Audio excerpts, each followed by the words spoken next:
এই সরকার ব্যর্থ হলে ইন্ডিয়া লাভবান হবে বলে মন্তব্য করেছেন মাহমুদুর রহমান।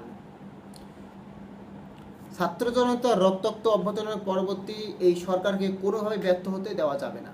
তার মানে বলতে চাচ্ছেন ডাক্তার মোহাম্মদ ইউনূসকে কোনোভাবে ব্যর্থ হতে দেওয়া যাবে না। তাকে নির্বাচন ব্যবস্থা এবং দেশ সংস্কার এবং সঠিক নিয়মে সব কিছু করে ঠিক করতে হবে। এই সরকার যদি ব্যর্থ হয় তাহলে আওয়ামী লীগের লাভ এবং ভারতের লাভ। এই সরকারকে প্রধান উপদেষ্টা ডাক্তার মোহাম্মদ ইউনূসকে কোনোভাবে ব্যর্থ হতে দেওয়া যাবে না। এই সরকার ব্যর্থ হলে ইন্ডিয়া লাভবান হবে বলে মন্তব্য করেছেন মাহমুদুর রহমান। শনিবার দুপুরে হেফাজত ইসলামের কেন্দ্রীয় নেতারা ফুল নিয়ে গুলশানের বাসায় শুভেচ্ছা এবং অভিনন্দন জানাতে গেলে এ কথা বললেন সদ্য কারামুক্ত আমার দেশ পত্রিকার সম্পাদক মাহমুদুর রহমান। এই সময় হেফাজতে ইসলামের নেতৃত্ববৃন্দের কাছে কৃতজ্ঞতা প্রকাশ করেন মাহমুদুর রহমান। হেফাজত ইসলামের কেন্দ্রীয় অর্থ সমাজক ও জামিয়া মাদানিয়া মাদ্রাসার প্রিন্সিপাল মুফতি মনির হোসেন কাশেমি সহ সময় উপস্থিত ছিলেন হেফাজত ইসলামের কেন্দ্রীয় সহকারী মহাসচিব মাওলানা হাবিবুল্লাহ আজাদি, সরকারি দপ্তর সম্পাদক মাওলানা সিদ্দিকুর ইসলাম তোফায়েল, ঢাকা মহানগর কমিটির সহকারী অর্থ সম্পাদক মাওলানা আব্দুল্লাহ মাহসুল কাফি। হেফাজত ইসলামের কেন্দ্রীয় অর্থ সম্পাদক মুফতি মনির হোসেন কাশেম বলেন, শেখ হাসিনার ফার্স্টেজে সরকারের বিরুদ্ধে সাহসী প্রতিবাদকারী অগ্নিপুরুষ মাহমুদুর রহমান।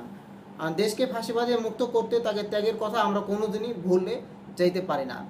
আমরা ওনার বিরুদ্ধে দায়ের করা হয়রানির মূলক সকল মামলা অবিলম্বে প্রত্যাহার চাই, বরং দেশকে ফাঁসিবাদে মুক্ত করার জন্য জুলুম নির্যাতন সহ্য করে রক্ত দিয়ে ত্যাগের শিকার এবং বীরত্ব দেখানোর জন্য তাকে রাষ্ট্রীয়ভাবে সম্মান জানাতে হবে।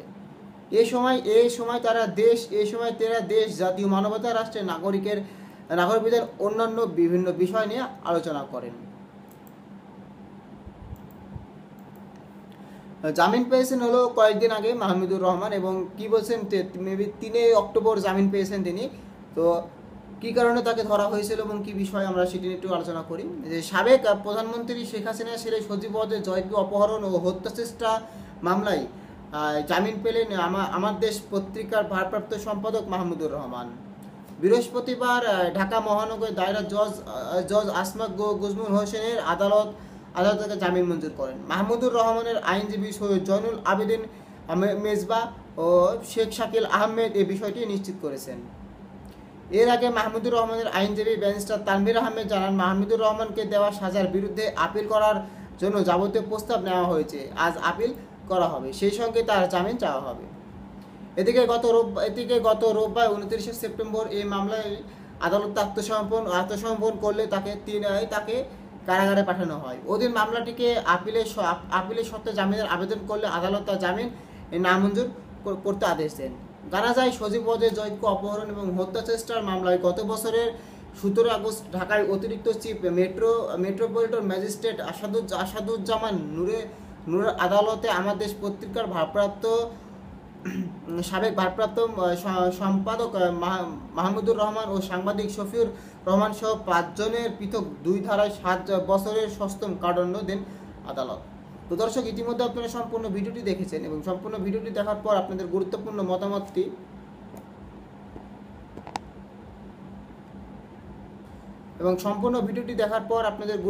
মতামতটি ভিডিওর কমেন্ট বক্সে কমেন্ট করে জানিয়ে দেবেন।